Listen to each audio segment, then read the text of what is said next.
हमारा प्रथम दायित्व है और इसी चरण में जो हमने बातें विपक्ष में कही थी, आज उनको पूरा करना हमारा दायित्व है, जिम्मेवारी है। रोजगार के संबंध से मैं कहना चाहूँगा, नशा एक बहुत बड़ी समस्या है और उससे निपटने के लिए केवल कानून को मजबूत करना ही एक जरिया नहीं है। एनडीपीएस कानून में संशोधन लाना और पुलिसिंग एक्टिविटीज़ को बढ़ाना एक पहलू है। उसमें भी अभी जो आगामी विधानसभा का सत्र चल रहा है, इसमें अधिनियम उसके तहत मुख्यमंत्री जी द्वारा लाया जा रहा है उसका संशोधन करने के लिए। मगर उसके साथ साथ हमें एक्टिविटीज़ को करिकुलर एक्टिविटीज़ को प्रदेश के अंदर बढ़ावा देने की आवश्यकता है, रोजगार को प्रदेश के अंदर बढ़ावा देने की आवश्यकता है, स्पोर्टिंग एक्टिविटीज़ को प्रदेश के अंदर बढ़ावा देने की आवश्यकता है, सेल्फ एम्प्लॉयमेंट एवेन्यूज़ को प्रदेश के अंदर बढ़ावा देने की आवश्यकता है, ताकि जो हमारा युवा इस एंगल में भटक रहा था वो वापस सही रास्ते पे आ सके।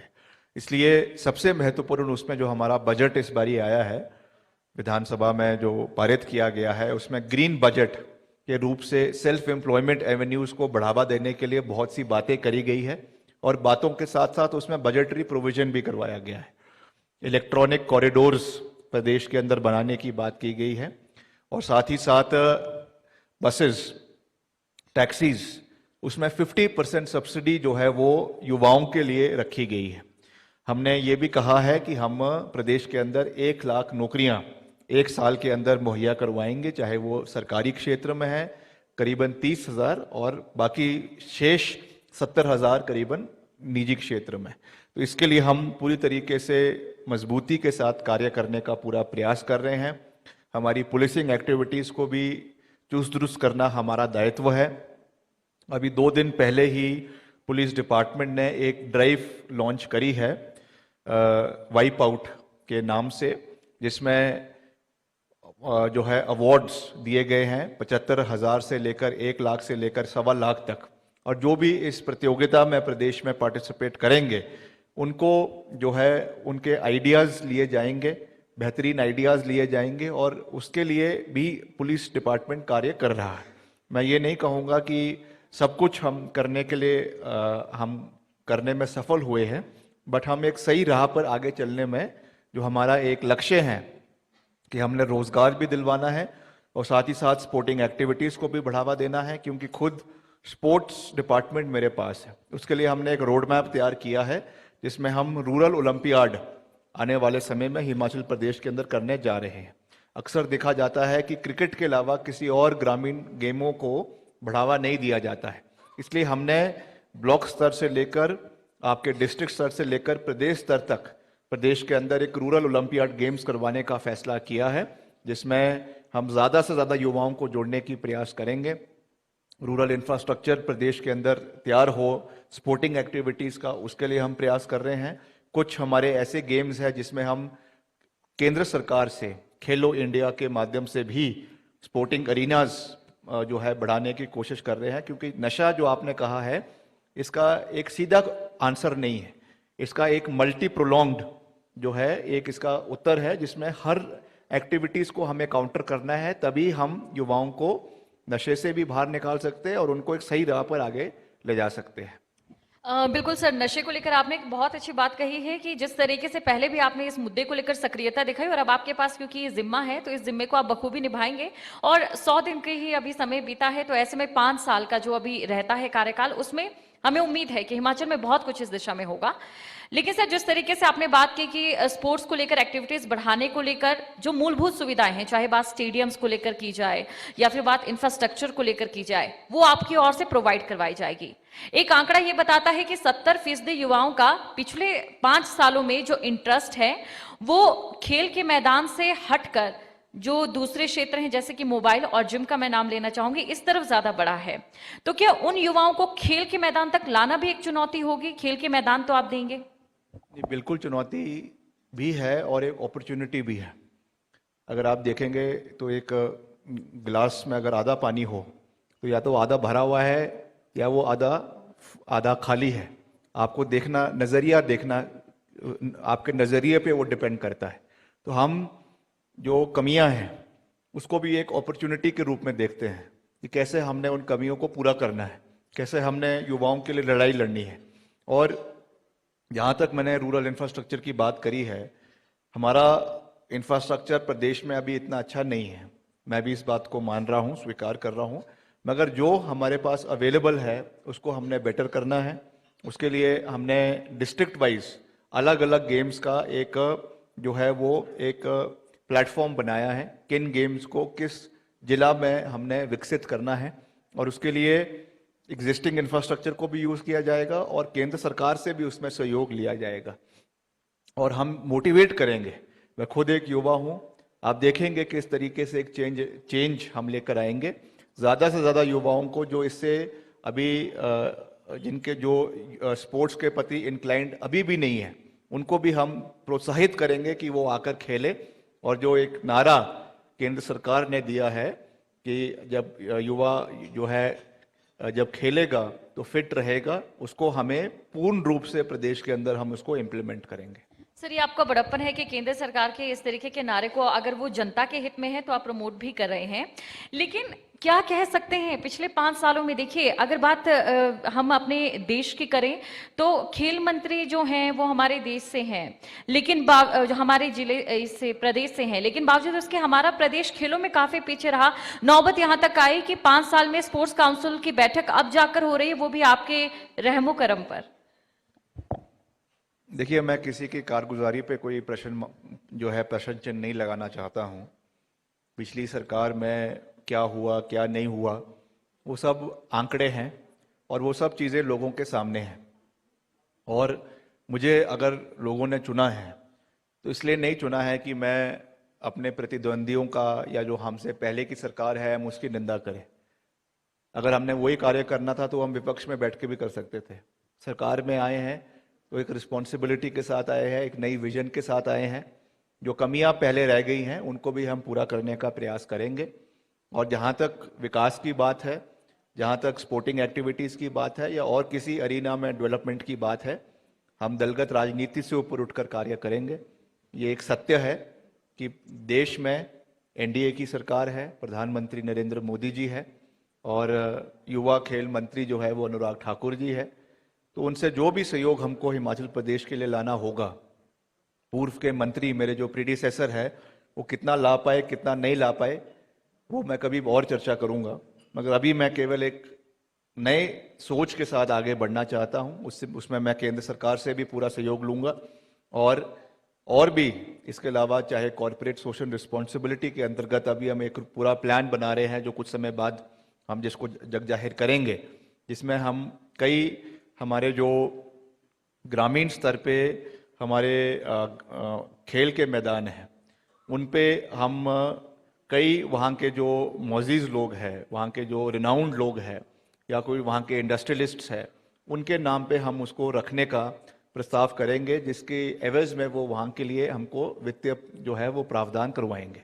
इस तरीके का भी अभी हम एक प्रपोजल बना रहे हैं जिसमें करीबन हम जो है 700 से लेकर 1000 करोड़ रुपए प्रदेश में स्पोर्टिंग इंफ्रास्ट्रक्चर को मजबूत करने के लिए जो है प्रयास कर रहे हैं, क्योंकि हम जानते हैं कि प्रदेश की वित्तीय परिस्थिति भी बहुत अच्छी नहीं है। और उस परिप्रेक्ष्य में किस तरीके से हम सरकार के अलावा भी और इलाकों से या और फील्ड से पैसा डिपार्टमेंट के लिए लाया जा सके, उसके ऊपर भी हम कार्य कर रहे हैं, क्योंकि रिसोर्स मोबिलाइजेशन का ज़माना है और रिसोर्सेज कैसे प्रदेश के अंदर बढ़ाने हैं इसके ऊपर भी हमें कार्य करने की आवश्यकता है। बिल्कुल, एक और कदम की बात करना चाहूंगी, जो स्पोर्ट्स कोटा है 3 से बढ़ाकर 5% करना, इसकी एक उम्मीद थी आम जनता को, तो इसको लेकर एक कितना बेहतरीन कदम आप मानते हैं खेल के क्षेत्र में और युवाओं के लिए भी? नहीं, स्पोर्ट्स कोटा बढ़ाना एक बात है, अभी 3% है, उसको हम बढ़ाएंगे, मगर अभी चिंता का विषय ये है कि जो 3% है अभी तक वो भी नहीं भरा है। तो 3% पहले हम 3% को भर लें। और जैसा आप कह रहे थे कि स्पोर्ट्स काउंसिल की बैठक 3 साल से 5 साल से नहीं हो पाई है, उसमें हमको गेम्स को प्रायोरिटाइज करना है, कौन से गेम्स कैटेगरी ए में होगा, कौन सा बी में होगा, कौन सा सी में होगा, क्योंकि अलग अलग गेम्स नई games over the period of time आ रही है। कई ऐसे गेम्स हैं जो आज से 10 साल पहले रेलेवेंस में नहीं थी, मगर आज सबसे ज़्यादा मेडल्स हम उन गेम्स में जीत रहे हैं। उनको प्रायोरिटाइज करना है ताकि उसमें चाहे वो इंडिविजुअल गेम्स है चाहे वो टीम गेम्स है, उससे हम प्रदेश में युवाओं को एक मौका दे, एक मंच प्रोवाइड करवाएं। तो पहले तो हमको 3% कोटे को भरना है, दैट इज आवर टारगेट। जब उसको भर लेंगे देन डेफिनेटली हम उसको जो है आने वाले समय में 3 से 5% बढ़ाने के लिए भी प्रयास करेंगे। चलिए सर, अब युवाओं की भी बात कर लेते हैं। और युवाओं में इस समय जो सबसे एक ऐसी चीज है जिसकी ओर मैं आपका ध्यान लाना चाहूंगी, वो है स्किल डेवलपमेंट को लेकर। हमने ये देखा है कि स्किल डेवलपमेंट की बहुत सारी नौकरियां, लगभग 6 लाख नौकरियां हमारे देश में मौजूद हैं। चाइना से कंपनियां हमारे देश में आ रही हैं, लेकिन आंकड़े ये कहकर, ये बताकर हमें डरा देते हैं कि अभी तक जो भारत की जनसंख्या में 15 से लेकर 29% के 70% लोग हैं, उनमें से लगभग 50% लोगों को कॉपी पेस्ट तक करना नहीं आता, जो युवा है। तो ऐसे में स्थिति क्या बनती है और इस स्थिति से उबरने के लिए किस तरीके से एक जनप्रतिनिधि, खासतौर पर वो जिनके पास युवाओं का जिम्मा है, वो किस तरीके से आने वाले 5 सालों में काम करेंगे? नहीं, ये आपका बहुत महत्वपूर्ण प्रश्न है, क्योंकि आजकल जो युवाओं का भविष्य है वो स्किल से जुड़ा हुआ है और टेक्निकल नो हाउ होना बहुत आवश्यक है। इसके लिए हमारे जितने भी ITIs है, इंडस्ट्रियल ट्रेनिंग इंस्टीट्यूट्स है प्रदेश के अंदर, पॉलिटेक्निक कॉलेजेस है, उसमें नया ट्रेड पढ़ाना, और चाहे वो आपका आर्टिफिशियल इंटेलिजेंस से संबंधित हो, रोबोटिक आपकी सर्जरी से संबंधित हो, या मैं मेडिसिन की बात कर रहा हूँ, या और इस तरीके के ट्रेड्स जो ड्रोन से संबंधित है। क्योंकि आप देख रहे हैं, हम लगातार बात कर रहे हैं कि प्रदेश में स्किल के साथ साथ हम इन्वायरमेंट को कैसे जो है वो जो इन्वायरमेंट को साफ कैसे कर सकते हैं। उस दृष्टि से जो एक बात कही गई है कि हम ड्रोन टेक्नोलॉजी को प्रदेश के अंदर बढ़ाना चाहते हैं।